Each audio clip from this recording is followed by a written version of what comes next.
Assalamualaikum warahmatullahi wabarakatuh.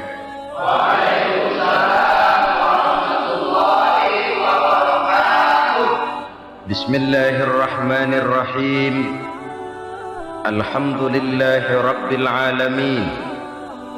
Wassalatu wassalamu ala asyrafil anbiya'i wal mursalin Sayyidina wa maulana Muhammadin wa ala alihi wa sahbihi ajma'in, amma ba'du.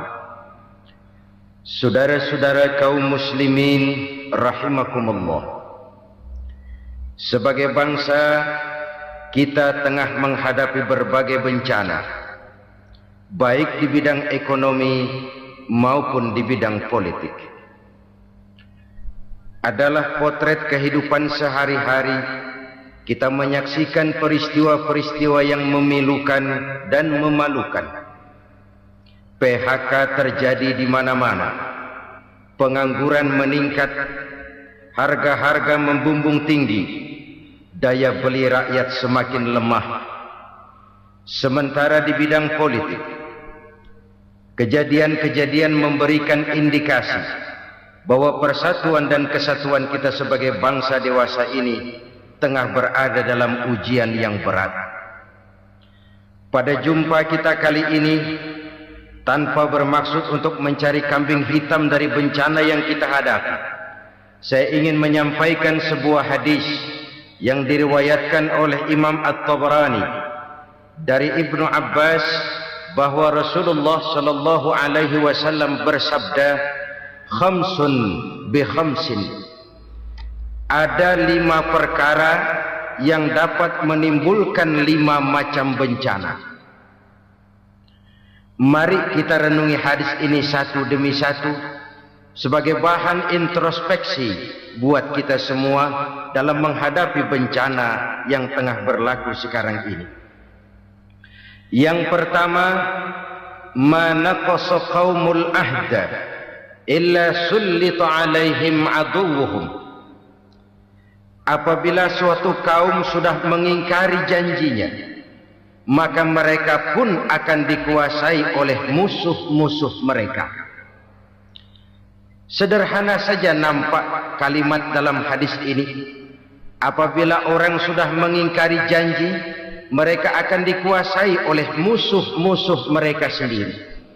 Dan musuh kita yang paling utama saat ini adalah kemiskinan dan kebodohan.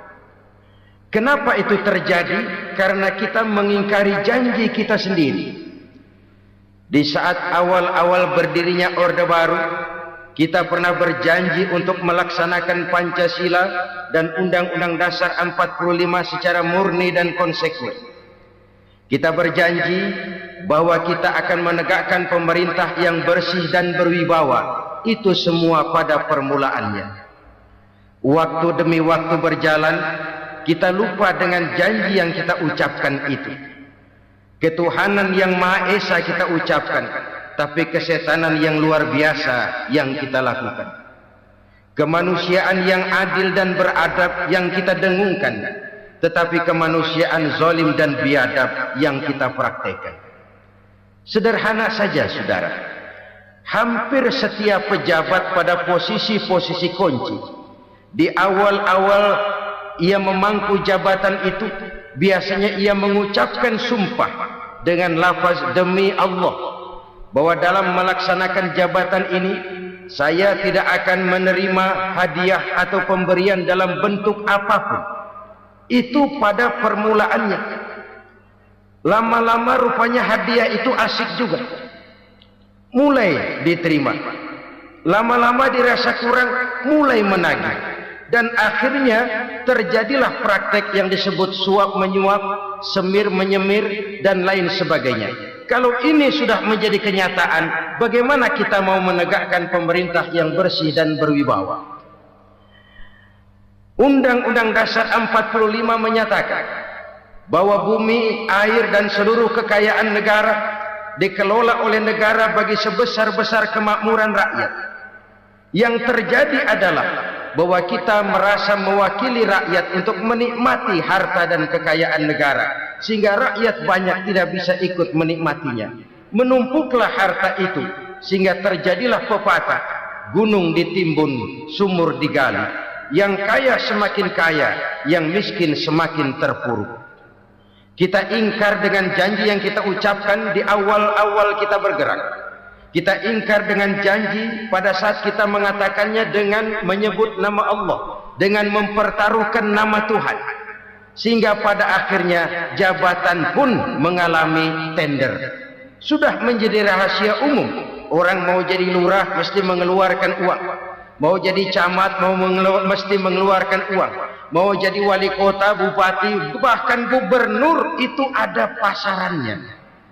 Secara logika, kalau orang memperoleh satu jabatan karena banyak mengeluarkan uang, tentu pada saat ia mengeluarkan uang, ia sudah punya pemikiran, modal pasti pulang. Modal pasti kembali. Kalau orang memperoleh suatu jabatan karena banyak mengeluarkan uang, maka langkah pertama yang dia lakukan setelah memangku jabatan itu ialah bagaimana uang bisa kembali, bagaimana modal bisa pulang. Kalau modal sudah pulang, pikiran berikutnya bagaimana supaya dapat untung. Lalu kapan mau bekerja untuk kepentingan rakyat? Itu nomor 18. Kemudian kalau ada proyek-proyek besar, pertanyaannya ialah bukan apakah proyek ini bermanfaat bagi rakyat, apakah proyek ini layak untuk diteruskan, tetapi yang jadi pertanyaan paling utama ialah bagian saya berapa duit dari proyek ini. Kita bisa lihat proyek, mega proyek lahan 1 juta hektar di Kalimantan Tengah, triliunan rupiah, dan proyek itu gagal. SD Impres bulan ini diresmikan, bulan depan retak. Jembatan-jembatan bulan ini gunting pita, bulan depan runtuh. Kita ingkar dengan janji. Kita berkata kita bekerja untuk kepentingan rakyat, tapi kita tidak pernah mengenal rakyat itu. Apabila suatu kaum sudah mulai mengingkari janji, maka mereka akan dikuasai oleh musuh-musuh mereka. Akibatnya tersusunlah barisan-barisan sakit hati yang makin lama makin menjadi bola salju, menggelinding membesar, dan kemudian terjadilah hal-hal yang tidak kita inginkan lagi. Apabila suatu kaum sudah mengingkari janji, maka mereka akan dikuasai oleh musuh-musuh mereka. Ini penyebab bencana yang pertama. Kita tidak konsekuen. Tadinya kita dengan lantang teriak-teriak berantas korupsi, ganyang korupsi. Pada waktu kita belum mendapat kesempatan. Setelah kita naik punya kesempatan, rupanya korupsi enak juga dirasa. Terjadi pergeseran nilai, orang luntur, kehilangan idealisme awal. Lalu untuk menghibur-hibur diri, menutup-nutup kesalahan, kita gunakanlah pepatah bahwa tidak ada gading yang tak retak, bahwa kita harus mikul dur mendem jeruk. Itu semua cuma sebagai dalih agar kesalahan kita tidak dibicarakan orang lain. Padahal kita sendiri yang mengingkari janji. Kita yang keluar dari komitmen awal kita. Kita berjanji melaksanakan Pancasila dan Undang-Undang Dasar 45 dengan murni dan konsekuen. Kita berjanji untuk menegakkan pemerintah yang bersih dan berwibawa. Namun dalam kenyataannya itu tidak kita laksanakan dengan sebagaimana mestinya. Kita bergeser, kita mengalami proses degradasi, peluncuran nilai, dan akhirnya terbentuklah barisan-barisan sakit hati yang semakin lama semakin membesar itu. Kita harus introspeksi. Memang kalau zaman sedang susah, biasanya kambing hitam laris, tukang kompor gentayangan. Itu dari dulu selalu mencari kambing hitam. Karena itu kita tidak bicara orang, kita tidak bicara siapa yang salah. Kita bicara sistem, dan sistem itu bisa mengena siapa saja. Kalau orang sudah mulai mengingkari janji, bergeser dari komitmen awal, itu sudah mulai ya mengalami proses peluncuran, proses degradasi. Ini penyebab yang pertama. Kita tidak lagi konsekuen bahwa bumi, air, sumber daya alam adalah milik negara, dikuasai oleh negara, digunakan bagi sebesar-besar kemakmuran rakyat. Ternyata rakyat yang makmur itu tidak merupakan gambaran yang menyeluruh dari rakyat kita. Undang-undang dasar kita menganut ekonomi kekeluargaan, tapi yang kita praktekkan adalah ekonomi keluarga. Kalau bukan keluarga nggak dapat proyek. Kalau bukan keluarga nggak dapat macam-macam. Kekeluargaan kita rubah menjadi keluarga. Timbullah penyakit nepotisme. Kita bergeser, kita ingkari janji. Dan kita anggap kita atasnamakan rakyat. Rakyat cuma sekedar jadi address, rakyat cuma sekedar jadi alamat, tetapi kehidupan mereka tidak banyak berubah dan tidak banyak terangkat. Kaum muslimin rahimakumullah. Ini penyakit yang pertama. Penyebab bencana yang pertama. Yang kedua kata Nabi, wa ma hakamu bighairi ma anzalallah.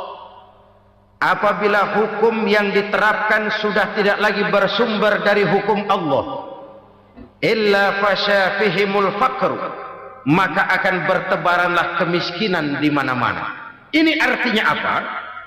Apabila hukum tinggal sebuah stempel, apabila hukum sudah diatur menurut kepentingan, apabila hukum sudah tidak lagi ditegakkan secara adil, maka kemiskinan merambah di mana-mana.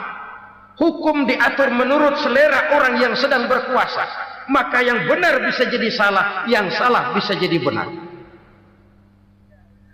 Hukum dalam kenyataan hidup berlaku seperti pisau. Pisau itu kan saudara lihat, yang namanya pisau dimanapun itu tajamnya ke bawah, ke atas tumpul. Kalau hukum itu kalau untuk rakyat, hukum itu tajam bukan main, cepat sekali dilaksanakan. Tapi giliran menengah ke atas yang gedean dikit berbuat salah, hukum tumpul. Hukum pura-pura tidak dengar. Akibatnya terluka rasa keadilan rakyat. Satu kasus rakyat diam, dua kasus rakyat diam, tiga kasus rakyat diam. Kasus terakumulasi di hati rakyat. Luka rasa keadilan, dan itu menjadi sumber bencana. Penjarahan, kita tidak setuju itu. Tapi kita harus melihat kausalnya. Itu kan tidak berdiri sendiri. Itu kan karena terlukanya rasa keadilan rakyat, melihat kesempatan ini tidak merata. Kalau rakyat ini yang ngajukan kredit ke bank, walaupun jumlahnya cuma jutaan, ratusan ribu, susahnya 17 setan. Tapi ada orang-orang tertentu yang agunannya palsu, jaminannya palsu, bawa kata belece, bukan cuma miliaran, triliunan kredit bisa keluar. Terluka rasa keadilan, hilangnya kesempatan. Rakyat cuma dapat kesempitan, jarang dapat kesempatan. Dari lukanya rasa keadilan ini, memang ya entah lipstik, entah basa-basi, dibentuklah tim ini, dibentuklah badan pengawas ini, dibentuklah tim ini. Kalau membentur tahu, hancur tahu.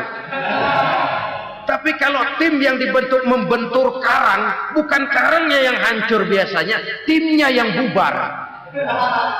Kenapa? Yang dibentur batu karang yang sangat keras. Kita main-main dengan hukum.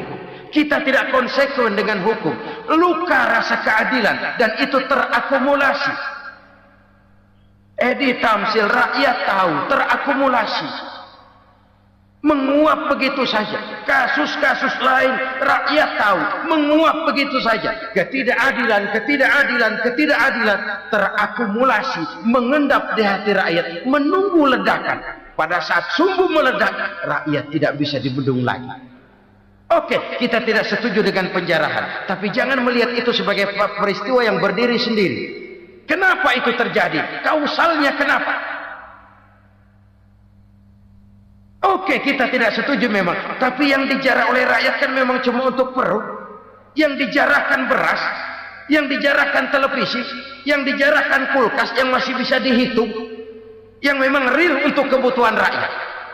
Penjara berdasi kepala botak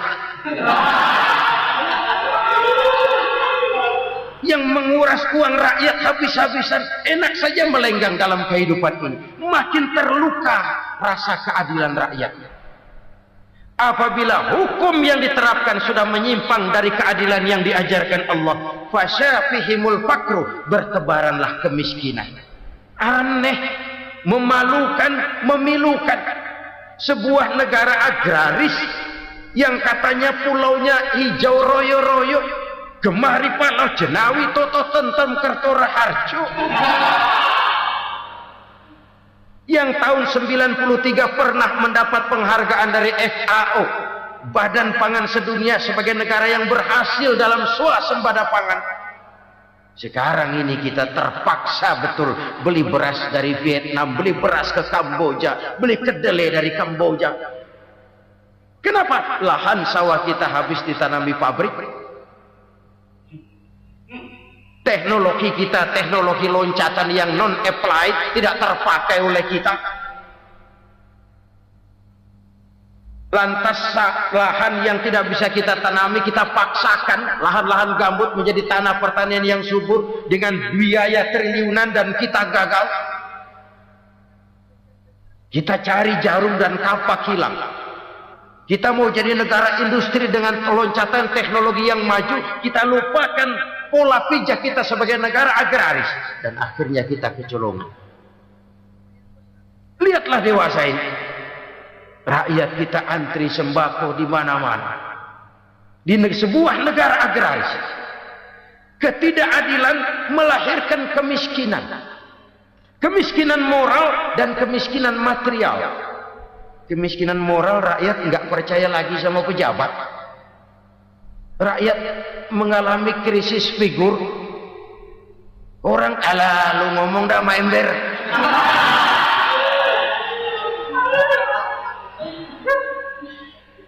Penataran yang menghabiskan biaya miliaran itu melahirkan pejabat-pejabat korup.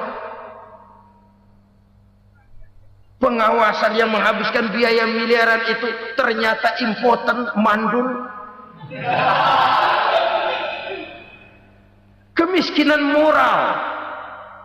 Jujur saya berkata, saudara-saudara, setelah pintu reformasi dibuka, itu yang masuk memang macam-macam.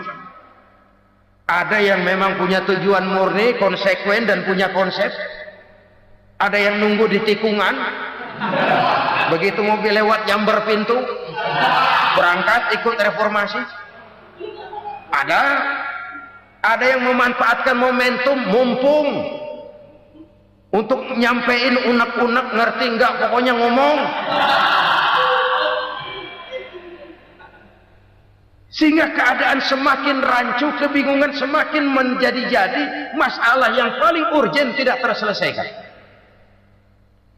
Sekarang ini orang berpikir mendingan jadi pala ular daripada jadi buntut macan. Buntut macan memang hebat macan, tapi kalau buntutnya cuma ugel-ugel di belakang buat apa? Mendingan jadi pala ular, kecil juga nyaplok.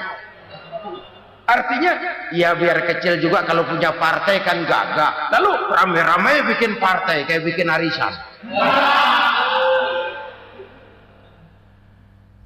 Orang makin mengalami dislokasi.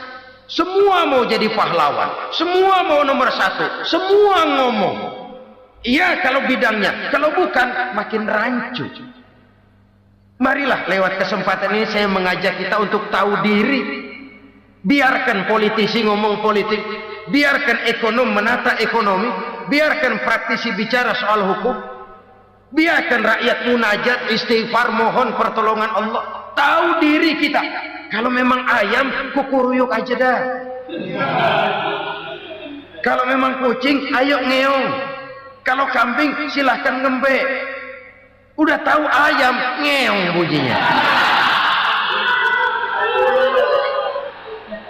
Suaranya palas, orang nggak ngerti, bingung, makin menjadi-jadi. Ibarat kesebelasan sepak bola bangsa kita sekarang ini, rame-rame mau bikin gol, kiper ikut nyerang sekarang. Memilukan dan bahkan memalukan. Wa ma hakamu bighairi ma anzalallah illa fasha fihimul fakru. Kalau hukum yang diterapkan sudah menyimpang dari keadilan yang diajarkan Allah, bertebaranlah kemiskinan di mana-mana. Coba sekarang ini, yang punya duit bingung, apalagi yang kagak punya duit. Yang pengusaha gede ngeluh, apalagi yang pengusaha pas-pasan. Yang kagak punya beras, yang punya beras saja masih bingung, apalagi yang nggak punya beras. Ini sudah demikian merata. Dulu kita kagum mendengar konglomerat kelas wadah.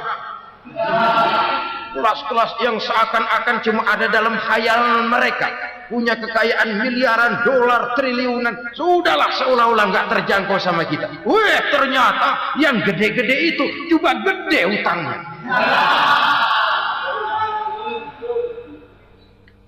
Dan rontok satu demi satu. Ternyata rakyat selama ini cuma dialamatkan, cuma dijadikan address. Rakyat yang tidak banyak ngerti persoalan ini harus menanggung hidup ini begini berat, harus menanggung beban hidup ini begini tinggi, daya beli semakin lemah, semakin terpuruk dan terpuruk, sedang keadaan belum juga banyak berubah. Yang hutang sama luar negeri itu kan bukan rakyat kecil, Ciano. Yang banyak nyimpen dolar juga kan Ciano. Rakyat kecil bocah kampung mah jangankan nyimpen dolar, ngelihat juga tumben. Kemana kita mesti bercermin? Sekali lagi saya mengatakan maaf, kita tidak bermaksud mencari kambing hitam. Karena itu kita tidak bicara orang, kita bicara sistem, kita bicara keadaan. Beginilah yang dikatakan Nabi, penyebab timbulnya bencana, hukum yang ditegakkan tidak lagi berorientasi kepada keadilan, tapi berorientasi kepada kepentingan. Akhirnya bentuk hukum seperti pisau, tajam ke bawah, tumpul ke atas. Hukum cuma buat rakyat kecil, tetapi kelompok menengah ke atas kadang-kadang kebal dari perlakuan hukum. Maka bertebaranlah kemiskinan. Iya, kemiskinan moral berupa lukanya rasa keadilan. Kalau rasa keadilan terluka, orang kan nunggu kesempatan, saudara. Iya, dia nggak bisa ngomong, iya dia nggak sanggup action, iya dia nggak bisa tunjuk rasa, tapi hatinya kan kapan ada kesempatan, kapan ada waktu, tunggu. Hatinya mesti begitu, sehingga begitu ada kesempatan terjadilah hal-hal yang tidak terhindarkan. Dan itu ekses, bukan reformasi. Jangan seperti sebuah dialog saya dengan seorang abang beca. Saya bertanya, bang, ya, abang tahu nggak reformasi? Tahu, Ustaz. Apa? Pembakaran.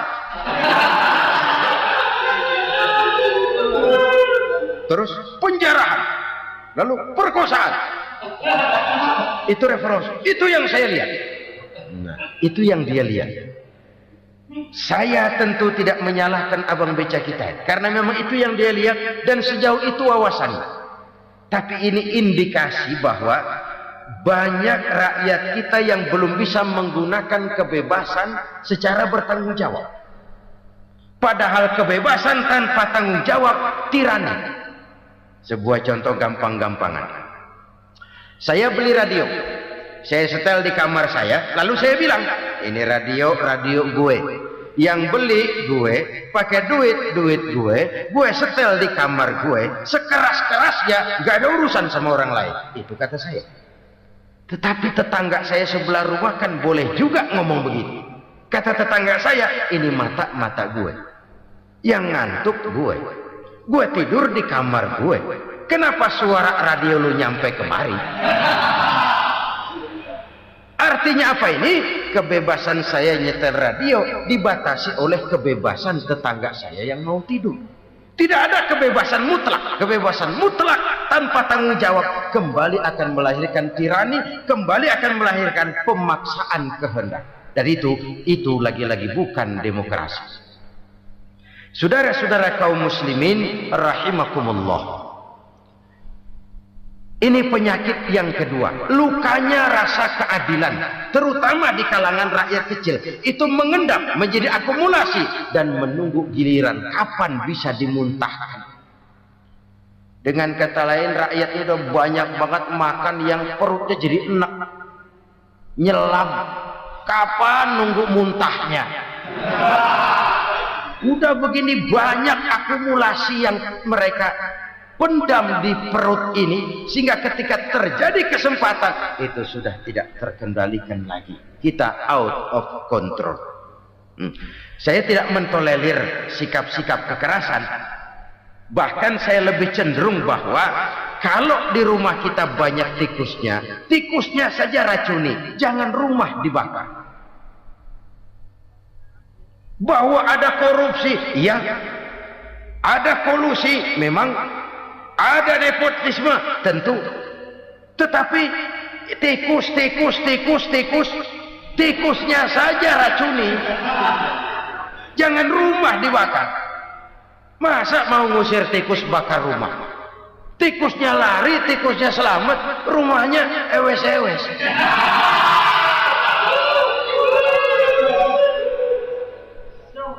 Tikus selamat, rumah nggak punya.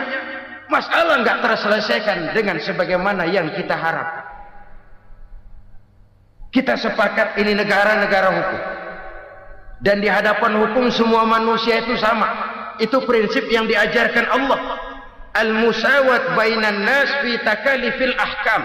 Semua manusia sama dalam berhadapan dengan hukum Allah Subhanahu wa taala. Kalau hukum sudah pandang bulu, itu jelas yang enak yang banyak bulunya. Siapa yang banyak bulunya? Monyet. Kalau hukum pandang bulu, monyet keenakan. Saudara-saudara kaum muslimin rahimakumullah, introspeksi. Mari kita bercermin bagaimana perjalanan hukum selama ini. Kalau introspeksi ini kita temukan, lalu ada upaya untuk memperbaiki diri. Jangan menggunakan tak ada gading yang tak retak, mikul duwur mendem jero untuk menutupi kesalahan orang. Padahal kesalahan itu sedemikian besar. Padahal rakyat kita tiap hari antri sembako. Ada yang sehari sekali makan, ada yang makan sudah bercampur tiwul, ada yang nasi sudah dicampur pisang, balik jadi orok lagi. Macam-macam upaya rakyat untuk menangsal perut ini. Lalu rakyat ditenang-tenangkan, lebih baik puasa Senin Kemis sambil menghadapi krisis ekonomi. Kenapa rakyat yang disuruh puasa?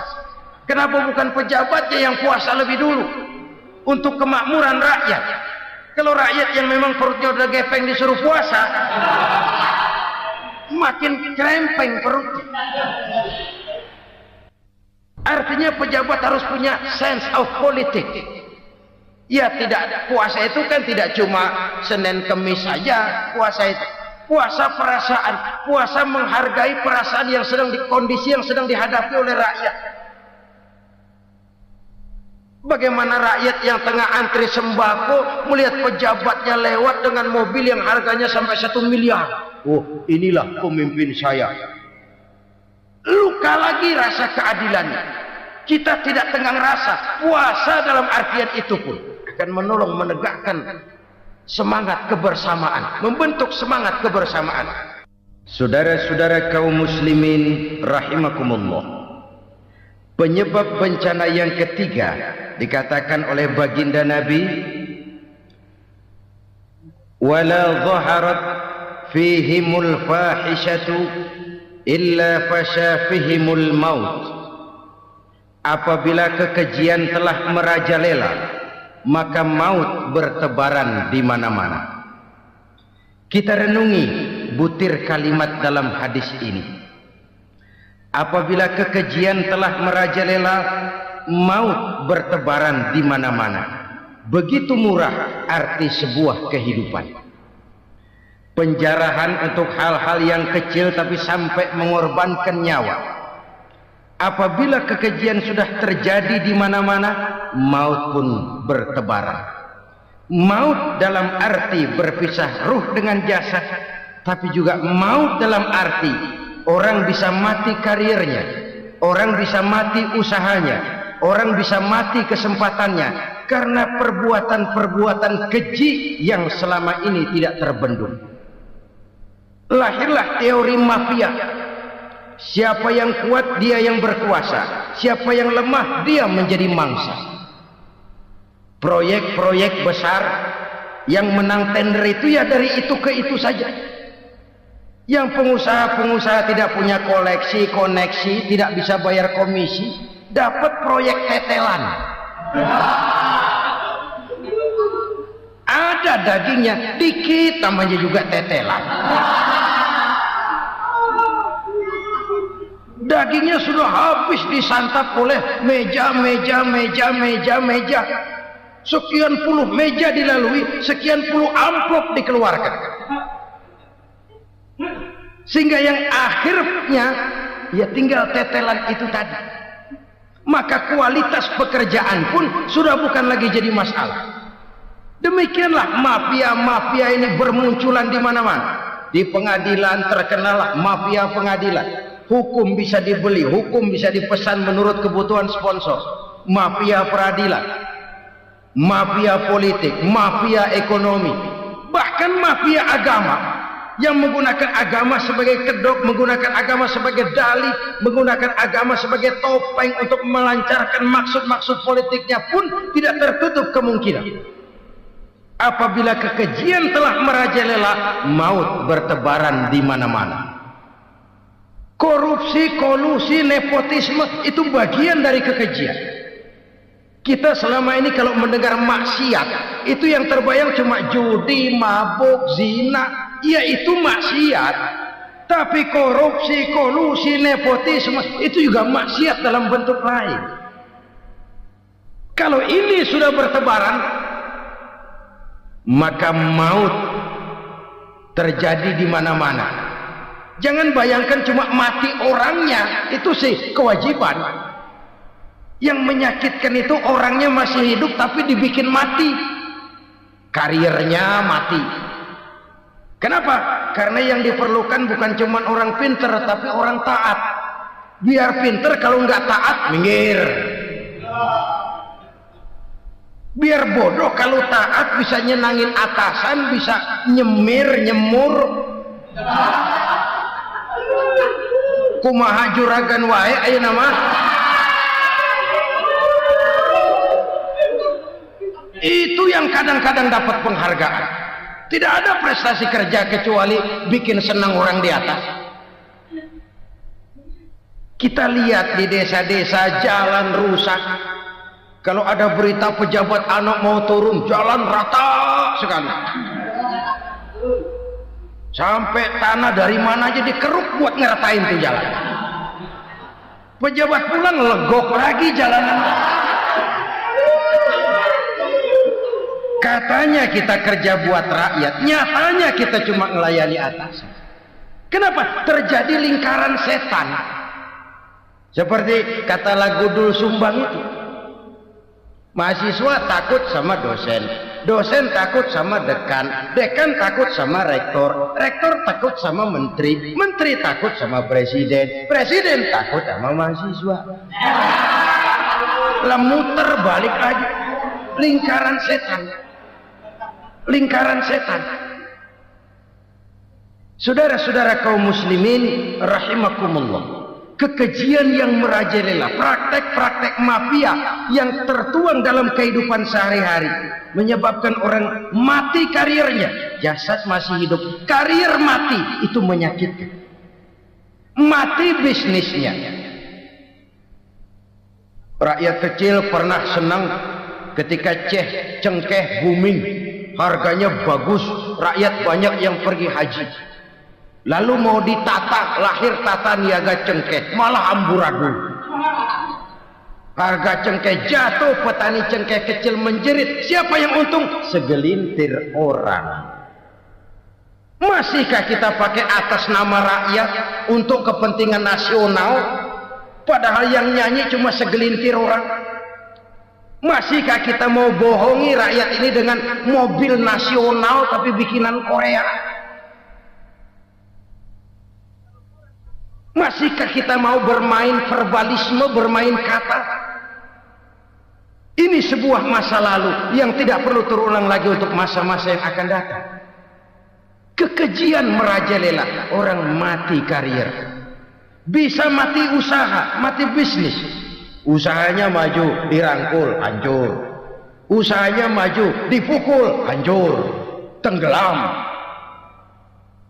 Bahkan yang memilukan dan memalukan badan-badan usaha milik negara itu dikebiri sedemikian rupa sehingga tidak menghasilkan hal-hal yang bermanfaat buat negara. Saudara-saudara kaum muslimin rahimakumullah, kalau nafsu yang sudah mengatur itu semua, maka kekejian pun merajalela. Orang sudah pakai teori mafia, yang kuat dia yang menang, yang kuat dia yang berkuasa, yang lemah silakan minggir di sudut-sudut kehidupan.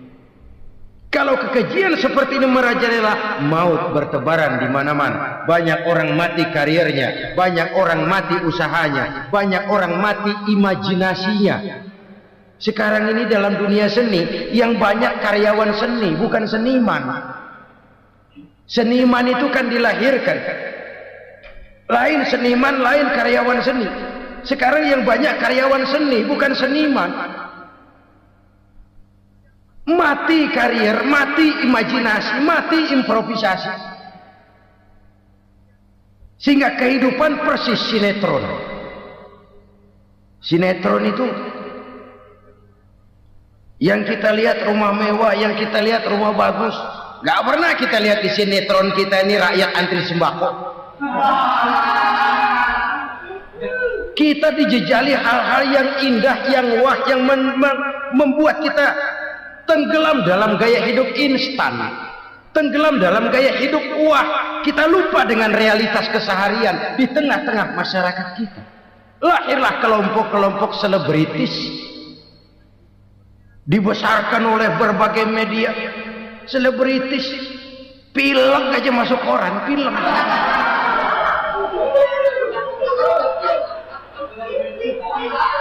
Rakyat yang pingsan antri beras nggak masuk koran.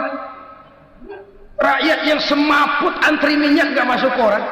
Selebritis panok masuk koran.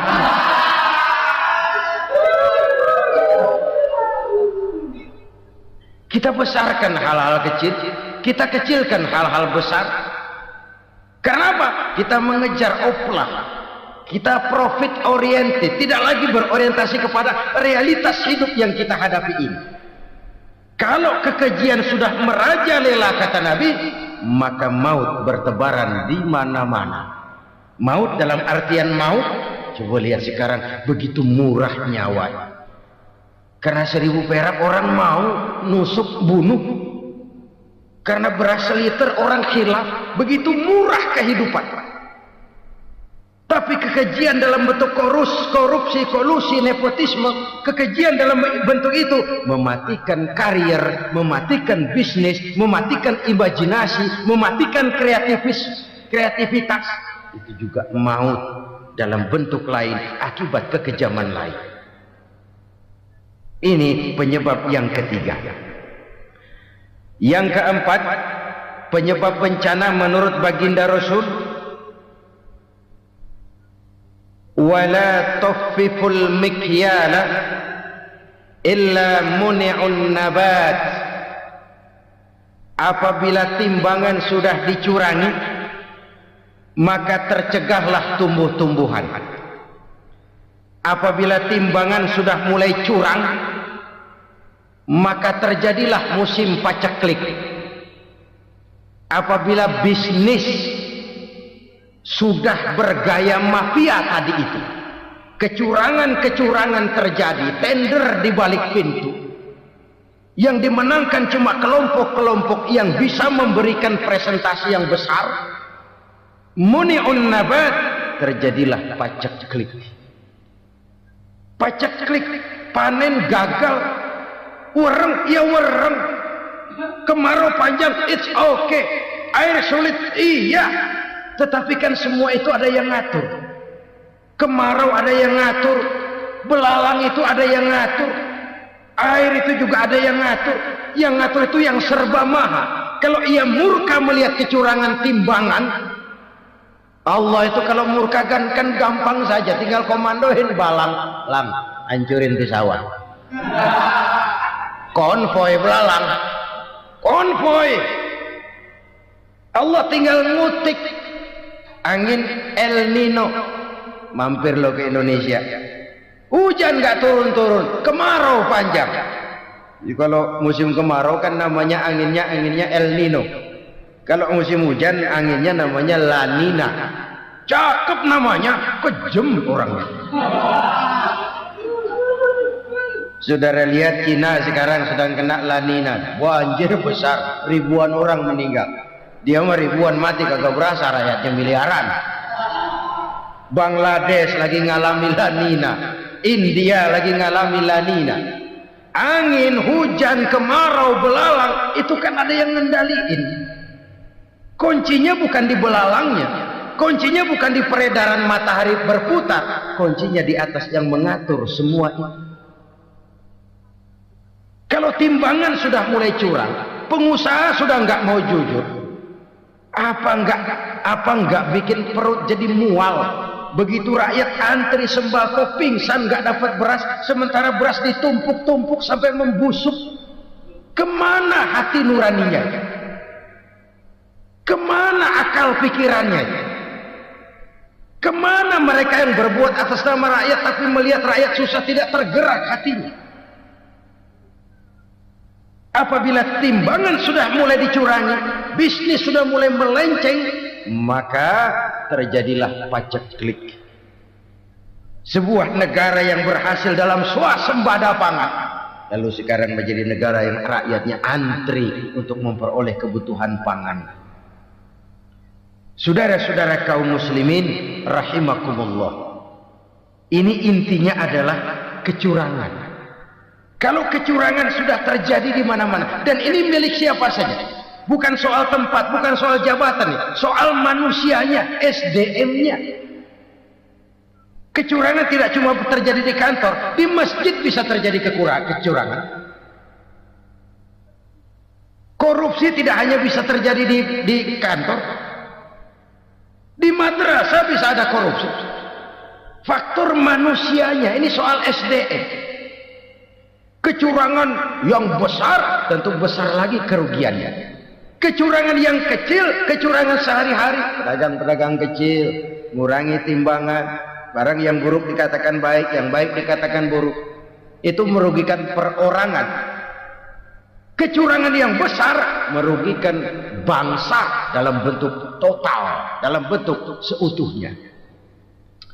Nah, kecurangan-kecurangan seperti ini rakyat kan lihat, rakyat kan tahu, dan itu kembali terakumulasi di sini, pegel. Dan jangan lupa, rakyat yang nggak ngomong itu, rakyat yang nggak bersuara itu, batinnya menjerit, jeritannya menggoncang aras, dan itu didengar Allah.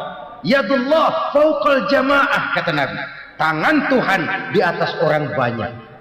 Jeritan hati rakyat menggoncang aras.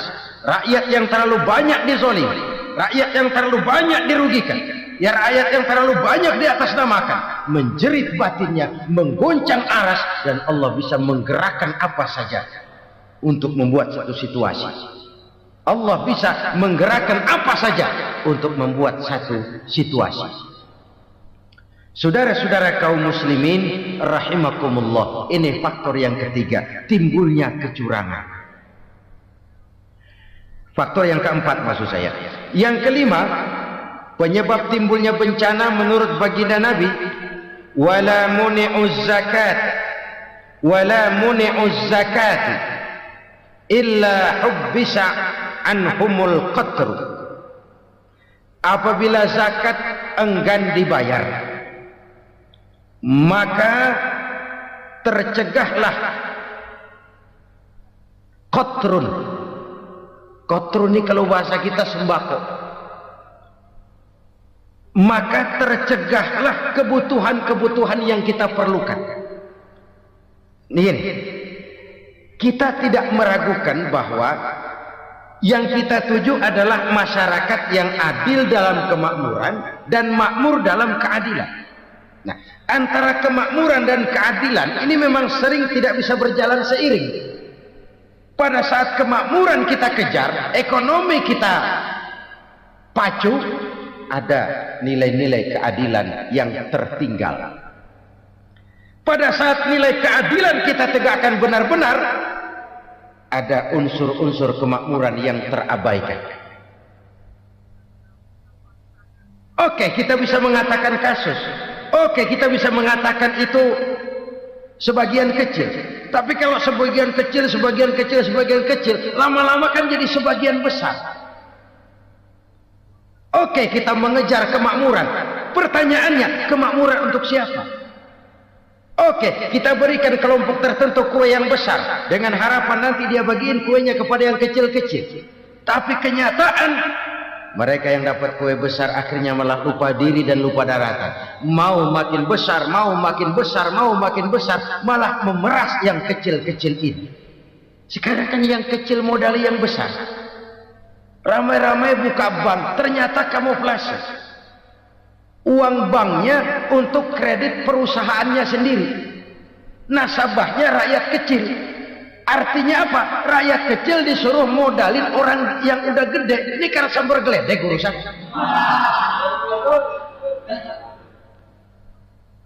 Ini kan permainan apa lagi? Rakyat kecil suruh modali yang gede. Nasabahnya rakyat kecil, kumpulkan uangnya di bank, kucurkan kredit kepada perusahaannya sendiri. Bukankah itu rakyat kecil suruh modali yang gede? Sudah begitu kejamkah kita untuk meraih keuntungan dengan mengorbankan orang kecil?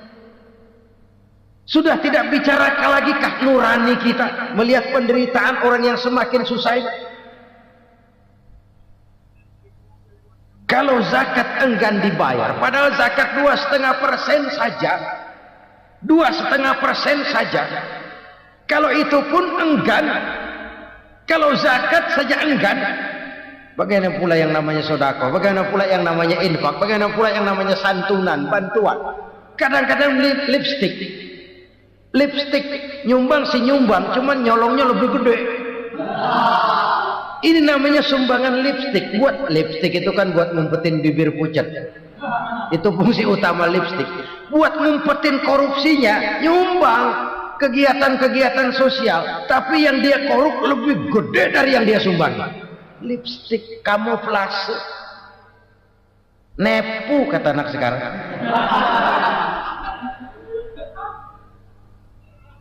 Saudara-saudara kaum muslimin rahimakumullah. Demikian berat kewajiban zakat ini sampai di zaman Sayyidina Abu Bakar pernah keluar komando perangi orang yang enggan membayar zakat. Perangi. Karena fungsi zakat adalah menjembatani antara si kaya dengan si miskin. Bahwa ada kemiskinan itu Qur'ani. Allah menyatakan, aku melebihkan rezeki sebagian kamu dari yang lain. Ini kan kesenjangan. Allah melebihkan rezeki sebagian kamu dari yang lain. Ada itu. Tetapi itu berjalan secara nature. Nah, kalau direkayasa, yang kaya semakin kaya, yang miskin semakin terpuruk, yang sudah besar dapat proyek besar, yang kecil dapat tetelan. Ini kan rekayasa namanya. Kesenjangan yang direkayasa ini yang kita harus kikis. Nah, fungsi zakat menjembatani dari sisi sosial. Dari sisi pribadi, Nabi berpesan, zakku amwalakum biz zakat. Bersihkan hartamu dengan zakat. Sekarang ada istilah nyuci uang. Uang hasil korupsi itu bisa dicuci, dijadikan uang bersih. Bukan pakai rinso, bukan. paket politiknya koruptor, diolah sedemikian rupa sehingga jadi uang resmi. Sudah memutik, itu termasuk yang disebut kejahatan kerah putih, white collar crime, kejahatan kerah putih, kejahatan pakai dasi, kejahatan kelas kakap. Makanya orang mendingan goblok kagak bener daripada pinter kagak bener. Goblok kagak bener itu gampang ngurusinnya, pinter kagak bener ini yang berabe bener ngurusinnya.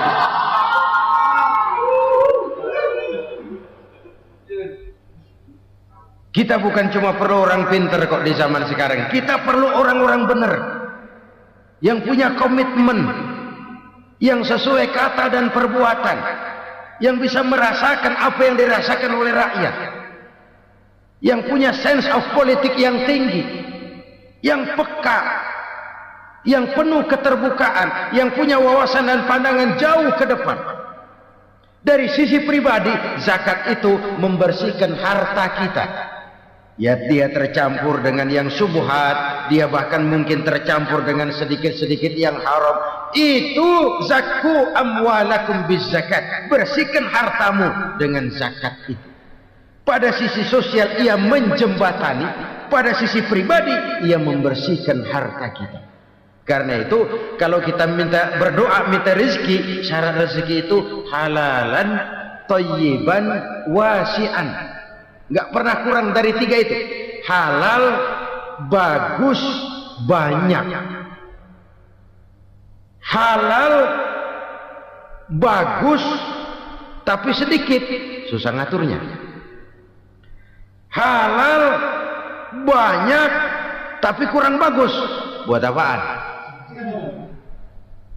Bagus, banyak, tapi haram, enggak ada artinya.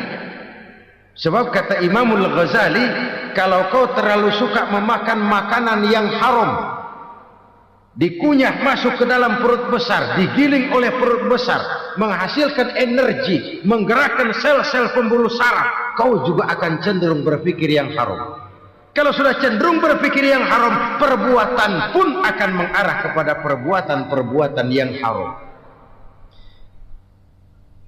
Dulu waktu kelompok Jimbaran 200 konglomerat Indonesia kumpul, dihimbau supaya sekian persen kasih pengusaha lemah.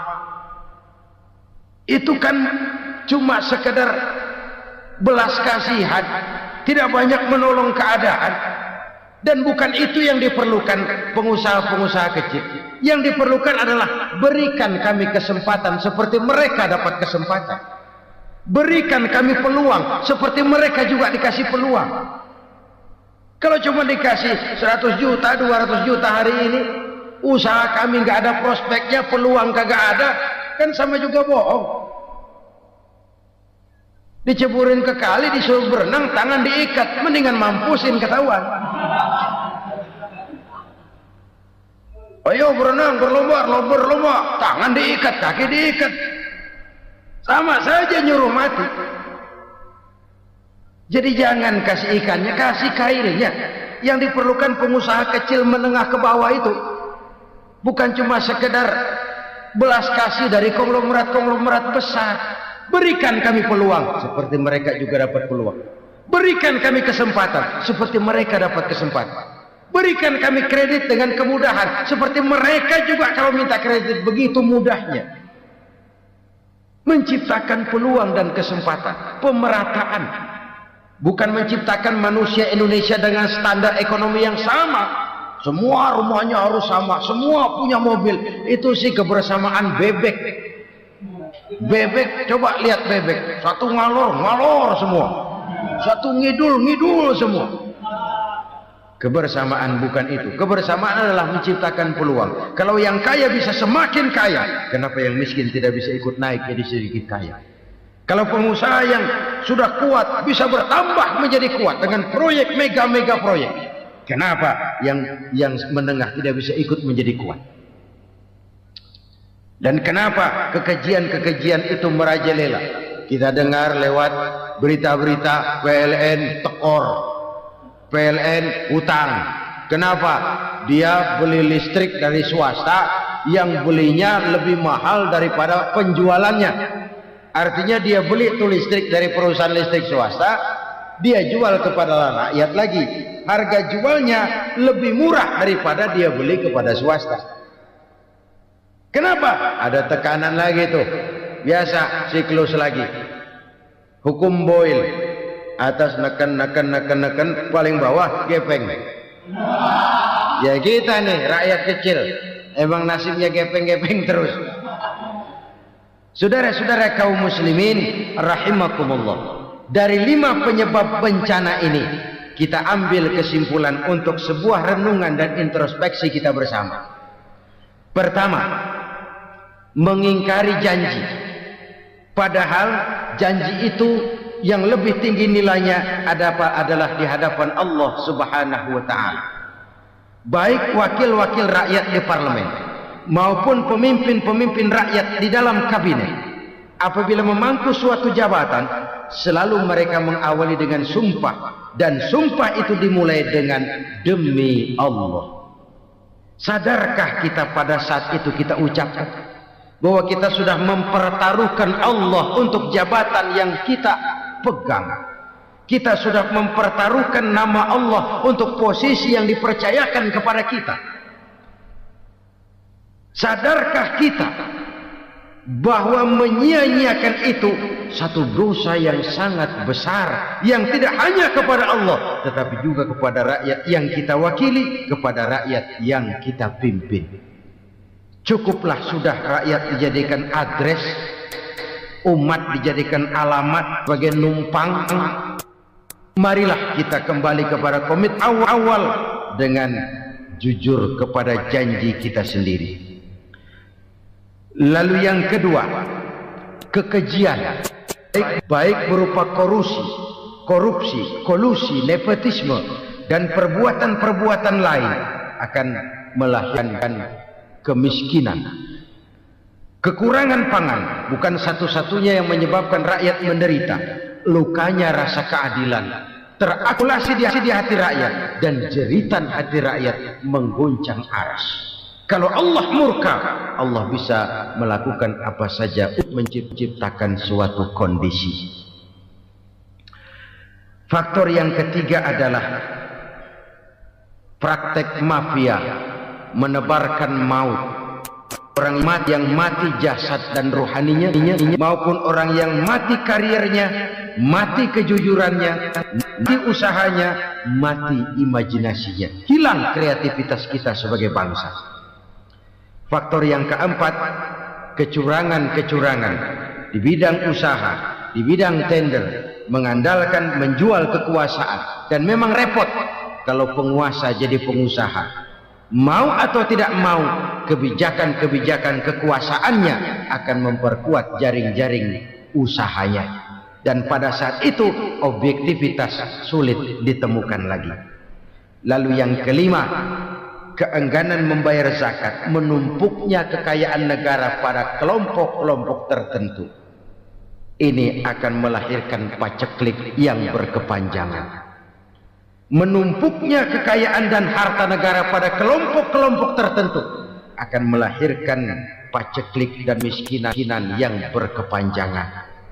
Marilah kita sadar, marilah kita merenung bahwa keengganan kita membayar zakat, menciptakan pemerataan, pada akhirnya akan menjadi musibah buat kita semua. Saudara-saudara kaum muslimin rahimakumullah, sekian dulu jumpa kita kali ini. Mudah-mudahan yang saya sampaikan dari hadis riwayat Imam Tabrani ini menjadi bahan introspeksi buat kita semua. Tidak akan seorang muslim jatuh 2 kali di tempat yang sama. Semua merupakan pelajaran untuk kita jadikan introspeksi guna menata hari esok yang lebih baik daripada hari ini. Reformasi harus terus berlanjut, tidak bisa dan tidak perlu dikendalikan, tapi harus tetap dengan landasan akhlakul karimah sesuai dengan budaya kita sebagai bangsa.